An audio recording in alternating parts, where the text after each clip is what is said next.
De retour sur le plateau de KNF, et oui, c'est votre quotidienne tous les jours, midi, 18h, 23h, sur une seule chaîne, la numéro 23 de votre satellite, Éclair TV. On vous parle un petit peu de tout ce qui se passe en Guadeloupe, et puis surtout, on vous donne les bons plans, et surtout, on vous parle de la vie d'entrepreneuriat, bien sûr, parce que vous êtes de plus en plus nombreux à vouloir ouvrir votre entreprise.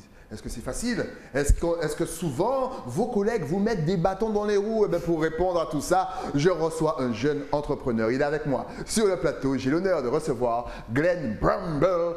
Qu'a nous fait? Ça va, Styler? Tranquille? C'est au calme. J'ai l'impression d'avoir parlé anglais, créole. Je me sens dans la Caraïbe. T'es caraïbé, c'est bon. Ah oui. Donc tu es un jeune entrepreneur et tu es dans le monde du barbershop. Exactement. Donc exactement. déjà, avant de commencer sur ton expérience, on va rapidement expliquer, puisque c'est un thème, c'est marqué barbershop.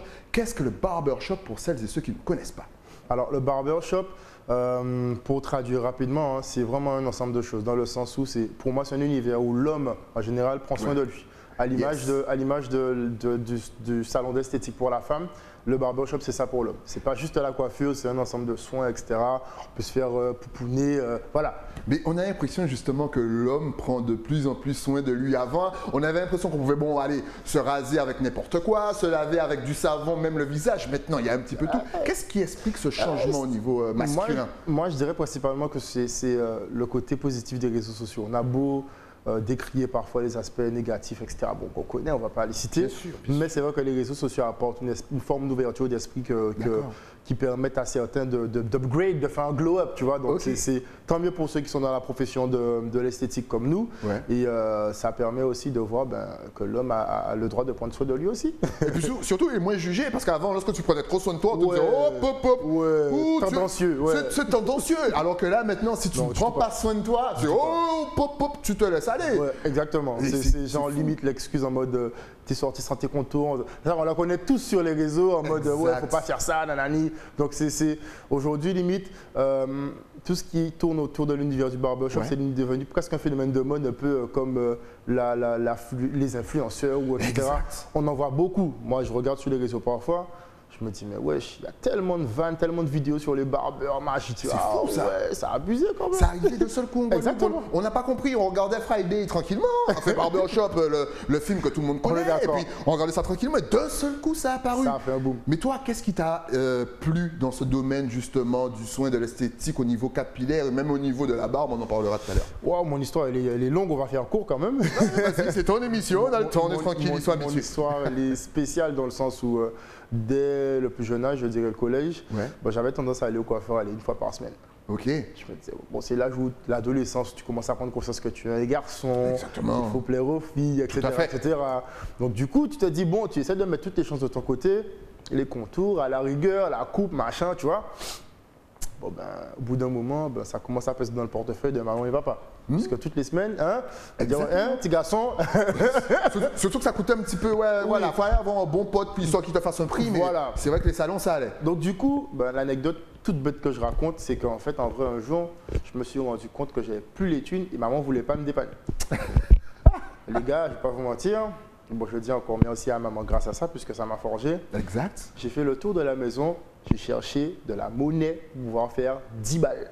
Sérieux? Et que on a tous fait ça. Et que Dieu m'entende, j'ai réussi à faire 10 balles avec 70% des pièces marron.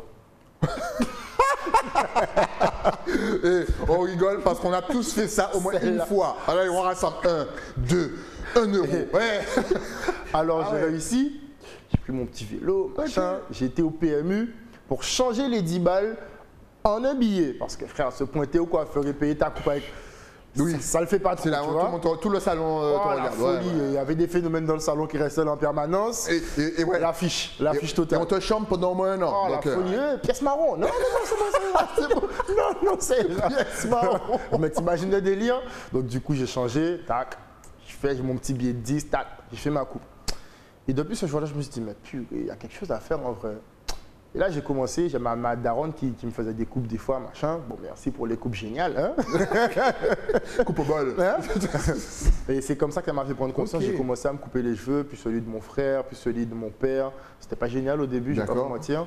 Mais s'il y a une chose à retenir, c'est que pour devenir bon, il faut débuter. Exactement, mais tu sais le conseil, c'est pour ça que j'ai voulu que tu racontes ton histoire, parce que c'est une expérience de vie. Et lui, c'est le côté barbershop, mais vous, peut-être que c'est autre chose. Peut-être que, je sais pas, c'est l'esthétique ou la déco. décoration, peu importe. Il a commencé, au début il a trébuché peut-être, mais maintenant il a son salon. Exactement. Faites pareil, n'hésitez pas à entreprendre, c'est super important. Ouais. Et qu'est-ce qui t'a poussé justement à devenir professionnel, à monter ton salon? Est-ce que c'est vraiment le kiff? Est-ce que c'est la passion? Je suis passé par plusieurs phases, parce qu'en fait, entre la période du collège et la période du lycée, et après les études, BTS, etc., j'étais en dilettance sur ça, en mode le week-end je faisais ça de temps en temps. Après il fallait avoir la base de clients, bon je n'avais pas autant, donc je faisais 1, 2, 3 coupes. Pendant peut-être même une année je n'ai jamais coupé. Ouais. Après je me suis dit vas-y, bon, période de galère, machin, tu reviens aux sources, tu te dis bon il faut que j'apprenne à me couper les cheveux.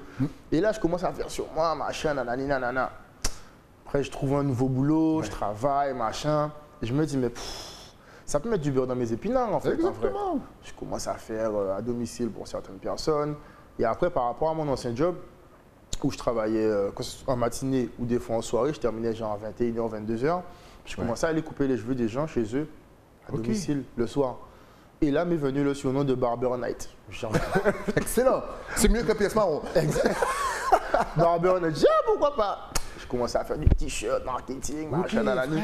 Mais là, j'ai commencé à coiffer en boîte de nuit pendant des soirées. Donc, c'était un petit nouveau concept qui était sympathique à voir. Ouais. Et du coup, c'est comme ça qu'est parti le délire. Et donc, je me suis dit, ben, vu que je vois que ce que je fais après le boulot me passionne plus, pourquoi pas me pencher? Donc là, je me suis formé, j'ai fait ce qu'il y avait à faire, je suis parti, j'ai voyagé, etc.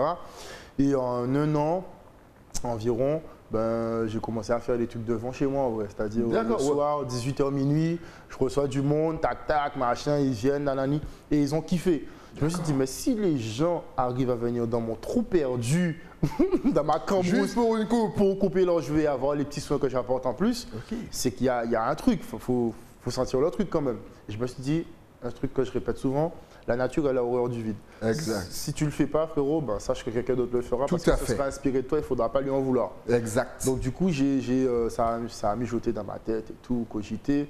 Et du coup, j'ai décidé de me lancer dans ça et de lancer un concept où effectivement, on coiffe également en journée sans rendez-vous, mais on coiffe principalement la nuit sur rendez-vous jusqu'à minuit. Donc voilà.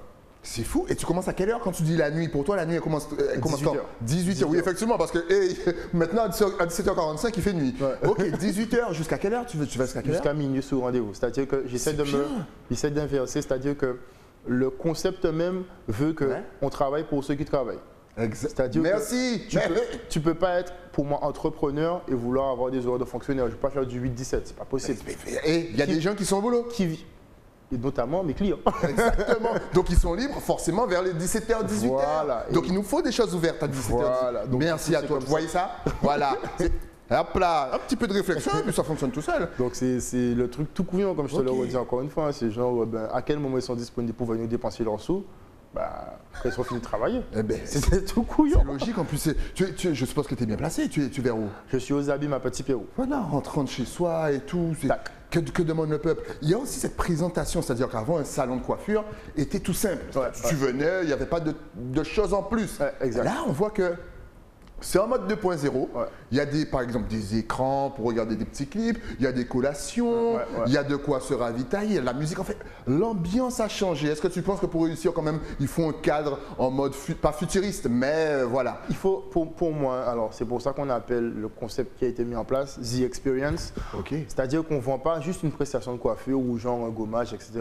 On vend vraiment une expérience un concept même. C'est-à-dire que quand le client débarque, la réflexion qu'il nous fait le plus souvent, c'est que waouh, j'ai l'impression d'être aux États-Unis ou en Angleterre parce que j'ai voyagé en Allemagne, etc. Et pour nous, c'est une forme de reconnaissance, puisqu'on ne fait pas ça pour nous, on fait pour que le client se sente à l'aise. Donc exactement. Quand il nous sort, ah oui, j'aime bien les fauteuils, ah oui, j'aime ça, j'aime ci.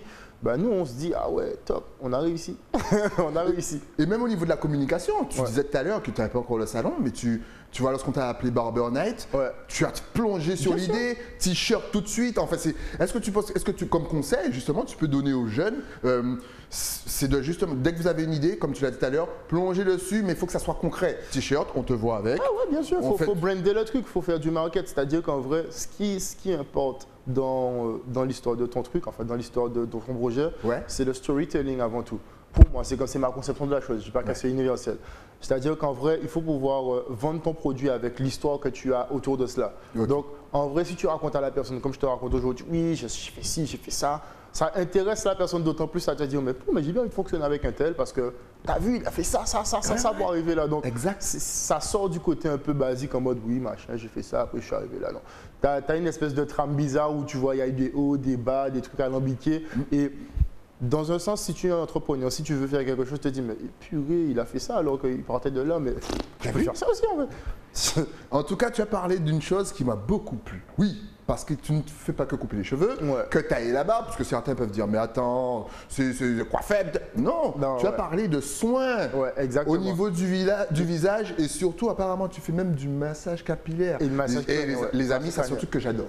Avant de tourner les locks, juste après le shampoing, le petit massage capillaire. Moi, je ne disais pas que je faisais ça. Parce que c'était à l'époque. Je ne veux pas me dire, ouais, mais je me fais mal. Mais apparemment, ça détend. C'est-à-dire qu'en fait, c'est tout bête. On voit le concept vraiment en mode nuit. Tu viens, tu sors après le boulot, tu as déjà la tête qui explose avec. Exact. C'est le boulot, c'est normal. C'est les responsabilités. Du coup, le soir, tu viens, tu fais ton petit massage crânien, machin, nanani. Tu redescends, tu prends une petite collation, tu te détends puisqu'en fait, tu vis ton expérience. C'est-à-dire que tu ne payes pas pour juste te couper les cheveux ou te tourner l'ox ou X ou Z. Tu payes pour vivre un petit moment où tu peux redescendre et te mettre à l'aise, tout simplement. Et vraiment, vous avez l'impression d'être partout sauf dans un salon de coiffure. C'est vraiment, c'est futuriste, c'est bien, vous êtes à l'aise. Vous rencontrez souvent des gens aussi, donc c'est vraiment nickel. Mais tu ne t'occupes pas seulement des hommes. Non, on fait aussi les femmes. Et là, on a effectivement, on a vraiment axé notre politique sur les femmes, puisqu'en fait, en vrai, on en fait depuis l'ouverture. Mais aujourd'hui, on a décidé de vraiment mettre l'accent sur le fait que, oui, les filles, venez chez nous puisqu'on sait s'occuper de vous aussi. Donc, en plus, elles adorent le petit côté où on les reçoit avec une collation. Exactement. Avec la chicha, on rappelle que c'est mauvais pour la santé de fumer. Mais voilà, ça fait genre, je suis outside, je suis dehors, mais je suis voilà, c'est fou. Mais on se rend compte aussi que les femmes se dirigent de plus en plus vers le big shop, c'est comme ça qu'on appelle ça. Big shop. Quand on coupe tout, voilà, comme on voit Madame Lapully, voilà, exactement, couleur et compagnie. On voit que les femmes, elles osent la coupe à la garçon. Exactement. De plus en plus. Exactement. Comment tu expliques ça, toi? En fait, en général, alors on a deux cas de figure. On a les femmes qui se disent, ouais, j'ai les cheveux qui se sont cassés, j'ai fait telle chose, ça n'a pas réussi, donc je veux couper. Et au final, elles se disent, bon, on coupe. Soit elles restent, parce qu'elles se disent, finalement, j'aime bien avoir les cheveux courts, allons faire une couleur ou quelque chose comme ça. Et tu as le deuxième cas de figure où c'est la femme qui en a assez d'avoir les cheveux longs, qui se dit le matin, je veux juste avoir un truc pour pouvoir passer un coup de gel et basta, aller au travail. Et on en a de plus en plus qui franchissent le pas parce qu'en fait, effectivement, de nos jours, on voit de plus en plus de femmes aux cheveux courts. Et je dirais que ce sont les codes de la société qui sont un peu cassés dans le sens où on se dit une femme, c'est les cheveux longs, etc. Tout à fait. Je n'ai rien contre. Je n'ai rien contre. Mais c'est vrai que pour moi, une femme, ça peut être une femme avec des cheveux coupés, comme les cheveux longs, comme les dreadlocks, comme le tissage, comme etc. etc. Voilà. Non, surtout qu'elle le porte super bien. Là encore, on voit Aurélie. Émilie, franchement, c'est fou, ça lui va super bien. J'ai l'impression qu'elles assument de plus en plus. Peut-être que c'est pour ça que ça leur va aussi bien. Et là, on voit aussi la couleur. Alors, est-ce que tu fais aussi la couleur? On fait les décos, on fait les couleurs. C'est-à-dire après, pour rebondir sur ce que tu disais, de plus en plus, elles portent les cheveux courts. Ce qu'on dit souvent aux clients qui coupent les cheveux, parce que ça fait un choc, ça c'est sûr et certain, on leur dit souvent après maintenant c'est toi qui habilles ta coupe. Exact. C'est-à-dire que les cheveux sont coupés certes, mais tu dois mettre les bijoux, le maquillage. Sur le collier qui va avec. Voilà, il faut savoir mettre en valeur ce que tu as sur la tête, tout simplement. Et là, elles en prennent conscience et elles se disent, mais finalement, purée, qu'est-ce que j'ai fait avec les cheveux longs depuis 5 ans? Non, mais c'est vrai, quand elles reviennent, ils me disent, mais oh là là, pourquoi j'avais les cheveux longs? Oui, mais mesdames, n'allez pas toutes couper vos cheveux quand même. C'est vrai. Parce que laissez un petit peu pour les gens comme moi qui aiment les femmes aux cheveux longs. Je dis ça, je dis rien.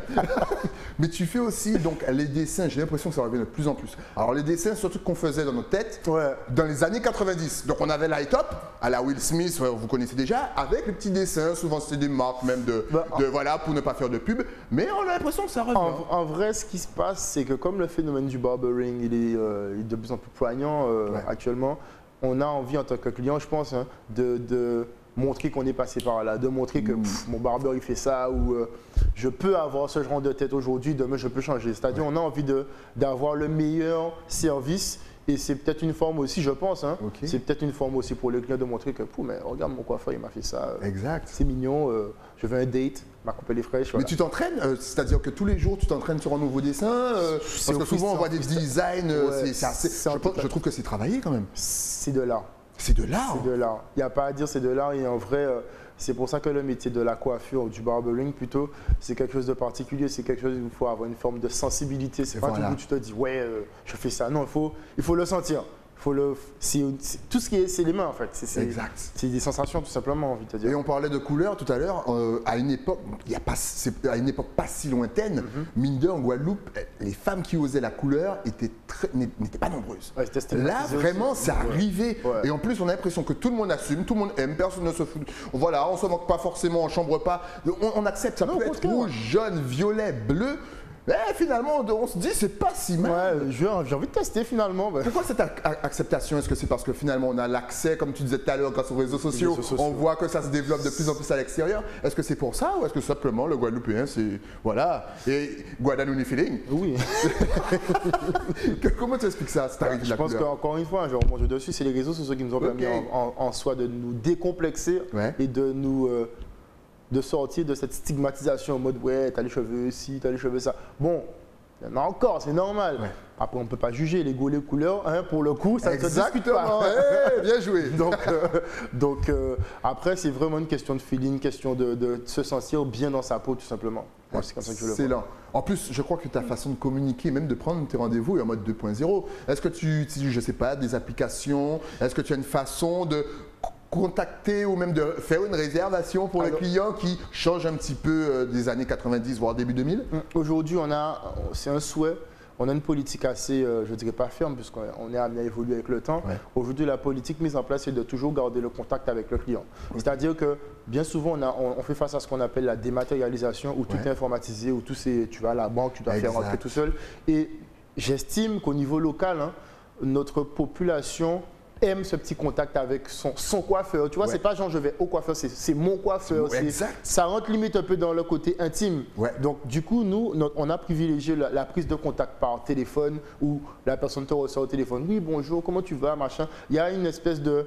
Il y a le petit truc en plus Ouais. qui fait que je préfère aller là parce qu'en fait, je suis reçu comme un membre de la famille. Ok. Donc, aujourd'hui, on a mis l'accent sur cela. C'est pour ça qu'on tient toujours à garder cette forme de contact, même si ça devient difficile par rapport au nombre de personnes Ouais. qui nous contactent en période journalière.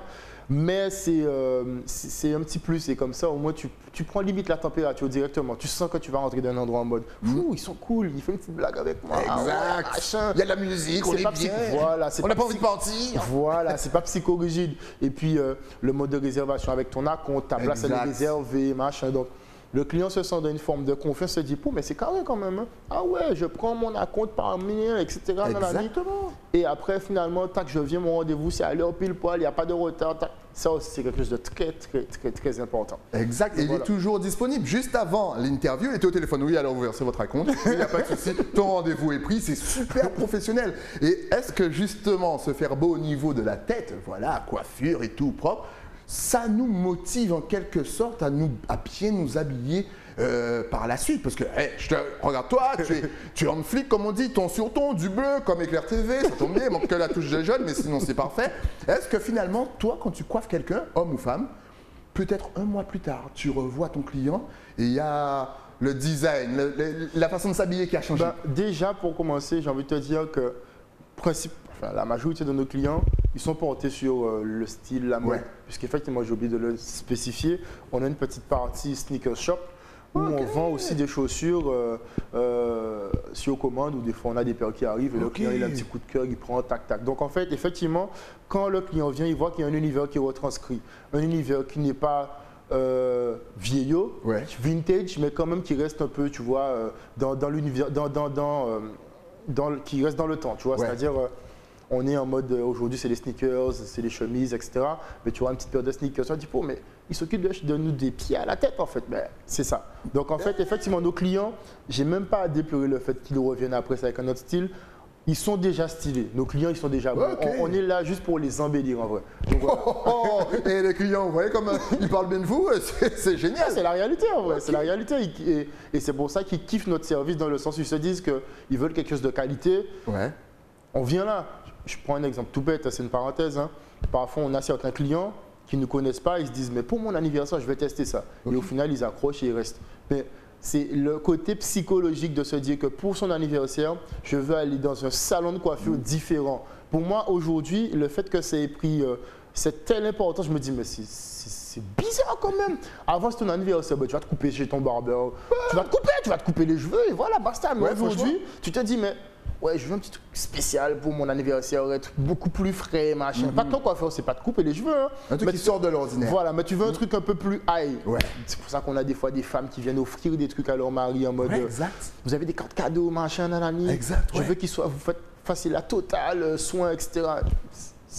En fait, c'est de voir tout cela, de voir tout l'univers qu'on a réussi à retranscrire et surtout à communiquer et que les clients, ils ont compris en fait. Ils ont compris ce que c'est, ils se disent purée, c'est pas juste de la coiffure, c'est une expérience vraiment. Donc en fait, ils kiffent et nous, on kiffe aussi. Excellent. Maintenant, au niveau de la barbe. Eh oui, je ne sais pas si vous avez remarqué, mais les hommes, depuis quelques années, là, ça se laisse pousser la barbe. Et ça ne fait pas que se laisser pousser la barbe, ça prend soin de la barbe. Exact. Il y a des produits, il y a des mélans, il y a des teintures. Là encore, ça vient d'où tout ça? D'un seul coup, ça a poussé. Et oui, ça a poussé. Moi, j'ai une seule traduction, c'est encore une fois, c'est les réseaux sociaux. C'est limite, c'est poignant ce truc-là. Mais avant les réseaux, il y a bien quelqu'un, la première personne qui a posté sur les... C'était qui? Est-ce que ça venait justement des sportifs? Alors les sportifs, effectivement, ça a une influence, mais eux-mêmes aussi sont influencés par le... C'est-à-dire que c'est un tout. Voilà. C'est un tout en vrai. C'est-à-dire qu'eux, ils sont sur les réseaux, mais ils sont influencés par... Après, c'est une mode aussi en vrai. La barbe, le port de la barbe bien soignée, etc. Exact. Donc, maintenant, les gars me demandent, oui, tu as des produits pour la barbe, pour la pousse, pour... Tu as une brosse spéciale pour la barbe parce que ma barbe, c'est dingue. Vous n'avez même pas aidé, mais les femmes qui ne savent pas ça, peut-être qu'elles se disent, waouh, mais les hommes sont devenus pires que nous. Ah ben oui, et on assume, sans combine, on prend soin de nous. Et oui, ça fait plaisir. En tout cas, franchement, je vous conseille d'aller chez Lounge Barber parce que on prend soin de vos petits oignons et ça, c'est vraiment excellent. Quels sont tes projets donc pour 2022, on y va. Est-ce que tu comptes ouvrir plusieurs boutiques? On ne sait jamais. Est-ce que tu comptes même aller en Martinique, voir Saint-Martin? Dis-nous tout. En fait, en vrai, le projet là pour le moment, c'est vraiment d'en créer le type de service. Parce qu'en fait, effectivement, aujourd'hui, on a, je ne dirais pas une difficulté, mais le concept de barbershop, pour moi, il n'est pas encore cerné au maximum. Dans le sens où on pense que le barbershop, c'est comme le coiffeur classique. Donc, au niveau de tarif, ça sera les mêmes choses. Donc, aujourd'hui, on a un travail vraiment à faire. Et ça, je parle pour tous mes confrères, puisqu'en fait, on est là, on fait un travail d'équipe pour moi. Hein. C'est de montrer qu'effectivement, aujourd'hui, la coiffure, c'est pas comme quand on était en 1955, où tu venais, où on te faisait un truc, tac, tac, et voilà. Aujourd'hui, on a des produits qu'on utilise en plus. Les machines sont différentes. Tout upgrade. Donc, en fait, en vrai, notre métier upgrade. Donc, il faut travailler sur cette reconnaissance. Donc, après, les projets à venir, je laisserai un petit secret dessus. Oui, mais c'est clair faut teaser le truc. Mais c'est clair qu'il y a des choses qui sont en préparation, notamment au niveau du salon. Et ce sera un plaisir de vous accueillir et de vous faire voir tout ce qu'on vous a préparé. Voilà, upgrade, amélioré, mise à jour, bien sûr pour les personnes qui ne parlent pas anglais. Donc on va rappeler simplement ton adresse. Tu es où? Parce que là, je suppose que tout le monde va aller se faire couper les cheveux et être tranquille, avoir un petit massage du cuir chevelu, une petite collation, tu vois, un petit truc pour la barbe. Ouais, je sais que vous avez envie de ça. Donc tu es situé où exactement? Alors, je suis situé au Général Bricolage, l'immeuble Général Bricolage, à Petit Pérou, aux Abîmes, au premier étage. Donc vous levez la tête, c'est légèrement sur la gauche. Il y a un petit Paul Barber qui tourne. Le Paul Barber, c'est le petit truc bleu, rouge et blanc qui tourne là comme ça, comme les pharmacies. Eh bien, c'est là où nous sommes situés, tout simplement. Et comme tu as dit Général Bricolage, je vais bien sûr nommer le nom de Leclerc et de Bricorama, ainsi que, qu'est-ce qui vend encore des outils Monsieur en mode Bricolage. Voilà, mais on l'a déjà dit celui-là, mais en tout cas, voilà, il fallait nommer 3. On va nommer Leader Price aussi, des fois, ils font des trucs pour le jardinage. En tout cas, maintenant qu'on a donné ton adresse, pour ceux qui sont un petit peu plus connectés, ceux qui fonctionnent avec une tablette, aiment bien réserver, sont dans le numérique, est-ce que tu es connecté sur les réseaux sociaux? Est-ce que tu as Facebook, Twitter, Instagram, un site internet, un numéro de téléphone pour appeler pour réserver votre compte? De toute façon, tu regardes par là et ça va s'afficher juste ici. Donc effectivement, comme vous le voyez, hein, donc notre fer de lance, c'est le Lounge Barber FWI sur Instagram.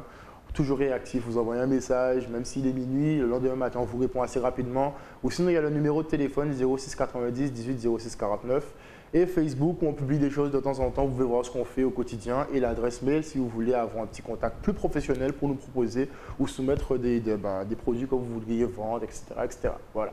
Excellent, vous avez tout, n'hésitez pas à vous rapprocher de lui. En plus, on est déconfiné, vous avez le temps de sortir de chez vous et allez vous faire.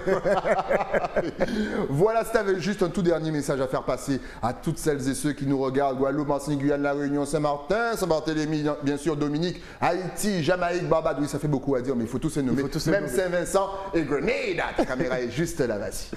Alors, si j'avais un message à faire passer, ben, c'est force, big up à tous les barbershops. À mes collègues, parce que c'est sans eux je ne suis rien, à ma famille, à tous ceux qui nous entourent et qui nous donnent la force au quotidien. Et souhaitez-nous le meilleur, hein, tout simplement. Merci beaucoup. En tout cas, moi, je te souhaite le meilleur. Merci d'entreprendre. Vous avez vu sur un jeune entrepreneur. Il a commencé comme ça et maintenant, il est là. Et il vous propose un service, mesdames et messieurs. Oh là là, j'ai envie d'aller me faire couper les cheveux. Dommage. Tu fais pas les locks? Oui, on en fait. Alors, attends, mais voilà, on n'en a pas parlé des locks. On n'en a pas parlé. Alors, là, c'est en stand-by, puisqu'on est en train de chercher à nouveau quelqu'un qui répond à nos attentes par rapport aux prestations qu'on veut établir, mais à l'origine on faisait les locks. Donc t'inquiète pas, ça monte sous peu, ça se fera à nous. Voilà, parce que je viens de venir me faire masser, compagnie. Parce que là actuellement, ma première coiffeuse, elle est à Paris, ma deuxième, elle est en formation, ma troisième, je sais pas où est-ce qu'elle est. Elle doit être en couple, sûrement. En tout cas, merci d'être passé sur le plateau. Dès qu'il y a une petite nouveauté de ton côté, on vous rappelle aussi qu'il fait même les sneakers, les chemises, il vous habille, prend soin de vous. Bref, Lounge Barber, merci à toi, merci pour ton travail, continue. Et puis de toute façon, on reste connecté. Dès qu'il y a une petite nouveauté, tu repasses. Et puis on se fait une émission tranquillement. Merci beaucoup. Nous, le temps, bien sûr, pour moi aussi de remercier mon partenaire. Et oui, celui qui m'habille de la tête aux pieds, les crèmes. Et vous connaissez déjà la chanson. Pour être habillé avec un petit polo comme ça et faire sérieux, il faut descendre à Basse-Terre. On se retrouve donc demain, toujours sur Éclair TV, chaîne 23 de votre satellite. À demain.